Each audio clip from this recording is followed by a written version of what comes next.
Good morning, students. Myself Rajiv Verma is going to start the next topic of the chapter number 2. In previous lecture, we have covered up to the units of measurement of physical quantities like large unit of measuring the distance, small units of measuring the distance, large units of measuring the masses, small units of measuring the masses. Similarly for the time also.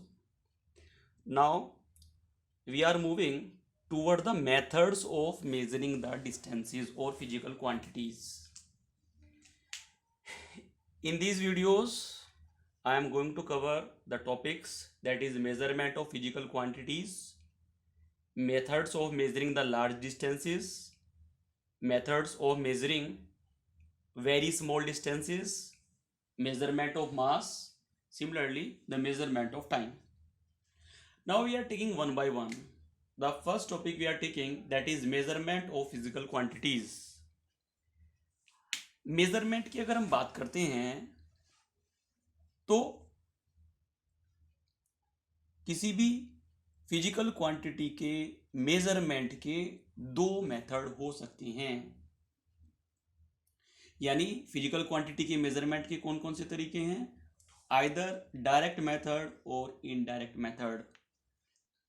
Direct method हम उन methods को कहते हैं जिनको हम directly apply कर सकते हैं।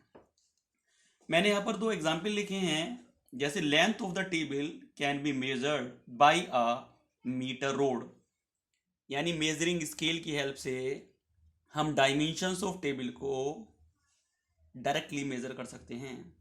Diameter of the wire can be measured by vernier callipers and और स्क्रू गेज। ये दो नई डिवाइस हैं, इनके प्रैक्टिकल्स भी आपके सिलेबस में हैं। फर्स्ट प्रैक्टिकल है इनका। तो these are the devices for measurement for measuring the diameter.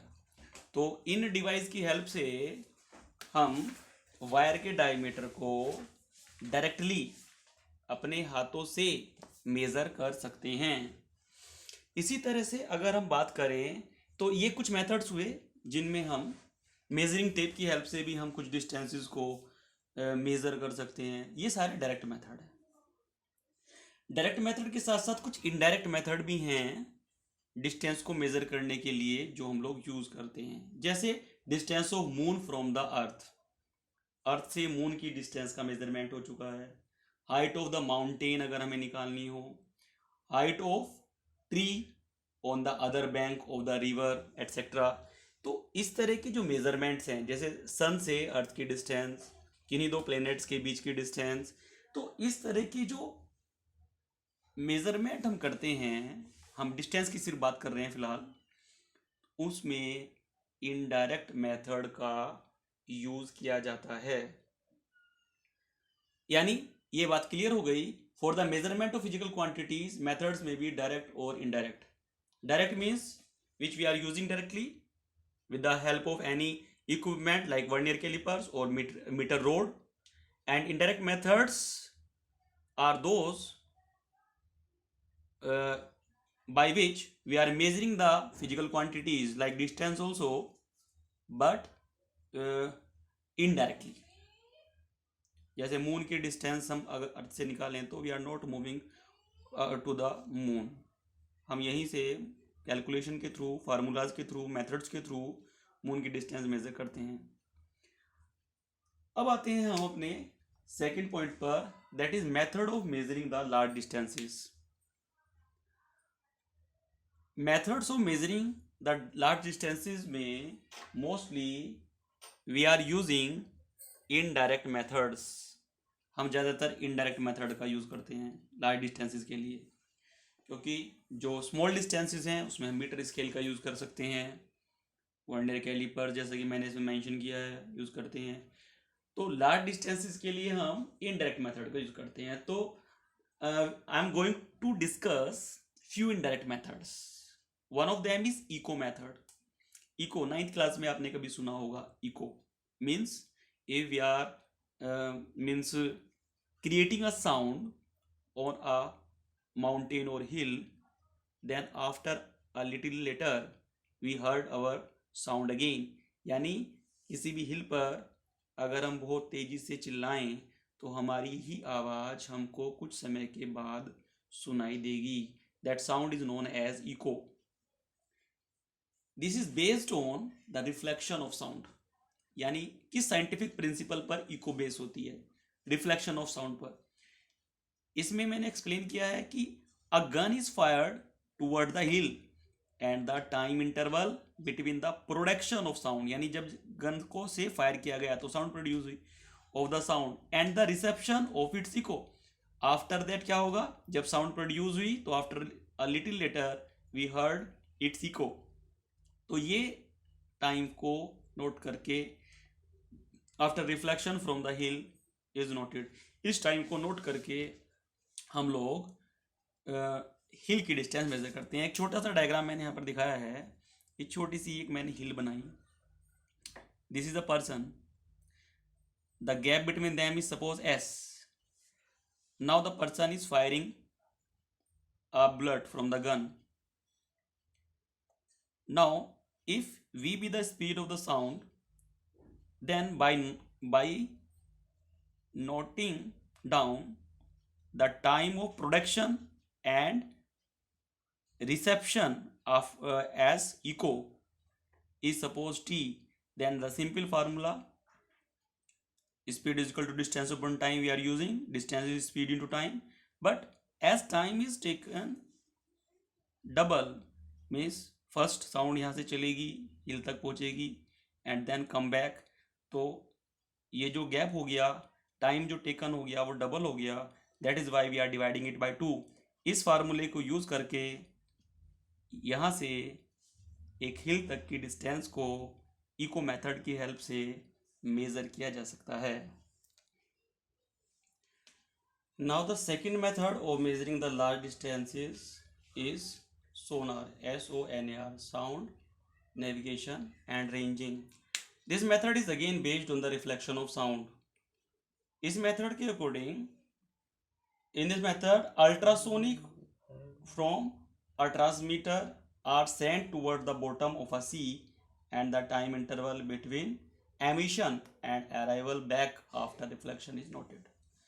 यानी यहाँ हम मान रहे हैं, कंसिडर कर रहे हैं, दिस इज ए शिप. ये यहाँ पर ये ट्रांसमीटर है. ट्रांसमीटर अल्ट्रासोनिक वेव्स को v स्पीड से ट्रांसमिट करता है. सी बेड से टकराने के बाद ये रिसीवर इसको रिसीव करता है and S be the depth. Depth can be calculated by again v into T, यानी distance equal to speed of the ultrasonic and time. S waves are, time is double here, so we are dividing it by 2.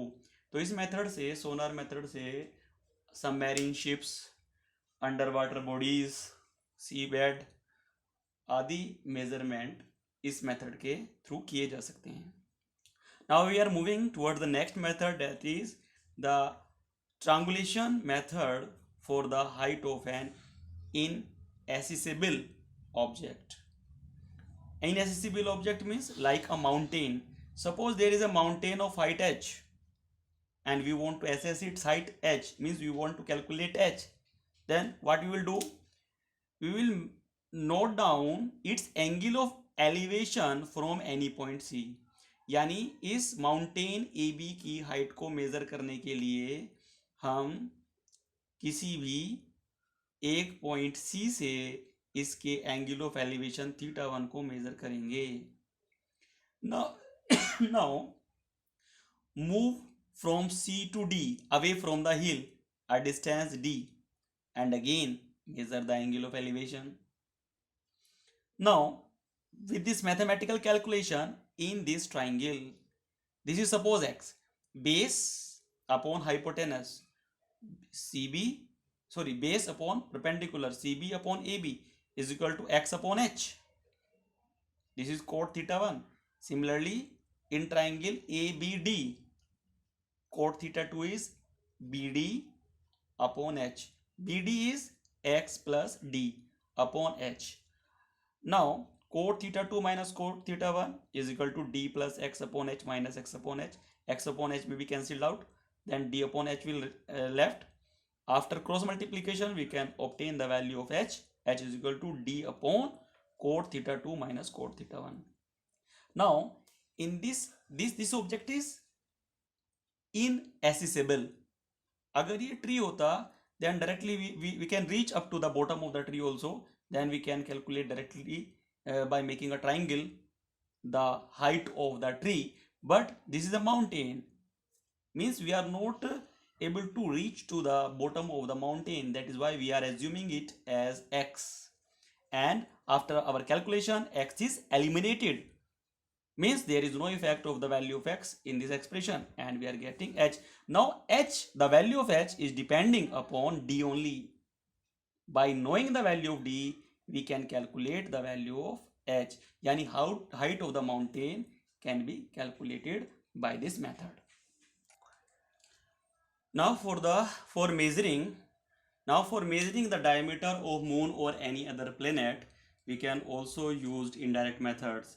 For example, consider this is moon, AB be the diameter of the moon, and this is equal to d. Suppose we are on our earth at point O.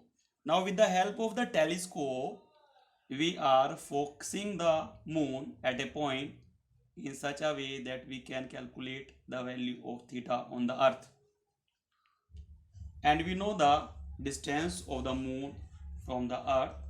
Then by a simple method, angle equals to arc upon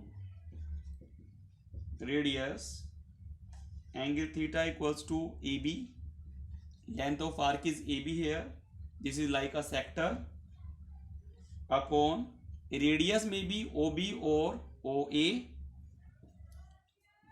is equal to diameter. We have assumed that it is AB is d and distance from the moon is s.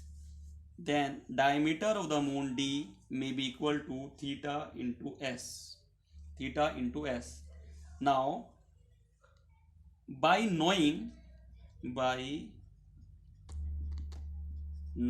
s and theta, d can be determined. Okay यानी अगर हमें moon का diameter calculate करना है तो अर्थ के किसी भी एक पॉइंट से हम उसको फोकस करेंगे और टेलीस्कोप की हेल्प से angle on the earth calculate कर लेंगे, subtended by the moon theta, और angle is equal to arc upon radius वाला फार्मूला अप्लाई करके हम इमेजिन कर लेंगे suppose D be the diameter, S distance हमें पता है, then we can calculate by cross multiplication D is equal to theta into S, यानी कि एस को कैलकुलेट करने के लिए डी को कैलकुलेट करने के लिए हमें एस और थीटा की वैल्यूज़ पता होनी चाहिए. By this indirect method we can calculate the diameter of moon.